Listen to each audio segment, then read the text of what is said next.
नमस्कार, सत्यदर्शन न्यूज मध्ये आपले स्वागत आहे. मी पायल शहा. एक नजर टाकूया आजच्या ठळक घडामोडीवर. पार्थ पवारांच्या क्लीन चिटवर अंजली दमानियांचा दावा. पार्थ पवारांना क्लीन चिट मिळाल्याच्या माध्यमातील वृत्तावर सामाजिक कार्यकर्त्या अंजली दमानिया यांनी तीव्र आक्षेप घेतलाय. हे वृत्त निराधार आणि पेरलेला असल्याचा दावा त्यांनी केलाय. खरगे समितीने अद्याप कोणतीही अधिकृत अहवाल सादर केलेला नाही असं त्यांनी स्पष्ट केलंय. या प्रकरणाच्या चौकशीसाठी दमानिया यांनी खरगे समिती समोर 4 वेळा बाजू मांडली आणि कोणत्याही परिस्थितीत पार्थ पवारांना क्लीन चिट मिळू शकत नाही असं ठामपणे सांगितलंय. सुनील तटकरेंना झाली आहे का, प्रफुल्ल पटेलना झाली आहे का, नरेश अरोरांना झाली आहे का, उपमुख्यमंत्री सुनेत्रा पवारांना झाली आहे का, देवेंद्र फडणवीसांना झाली आहे, हेच आता काही कळत नाही आहे. कारण खारगे समितीचा अहवाल आला आहे आणि त्यांना क्लीन चिट दिली गेली आहे. क्लीन चिट दिली गेली आहे, त्यांचं नाव कुठेही नाही.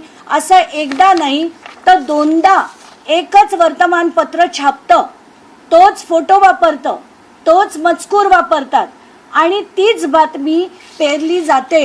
आता हे देण्याच्या आधी असं सांगितलं जातं की सूत्रांकडनं माहिती मिळाली आहे की त्यांना क्लीन चिट मिळाली. कोण ही सूत्र आणि अशा सूत्रांच्या माहितीवर बातमी चालवणं कितपत योग्य आहे?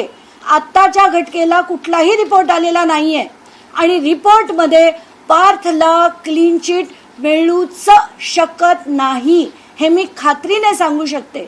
त्याच्यात खारगे समिती अमुक न तमुक मार्ग काढेल विलंब करायचा, पण पार्थला कोणाचेही काका क्लीन चिट देऊ शकत नाहीत.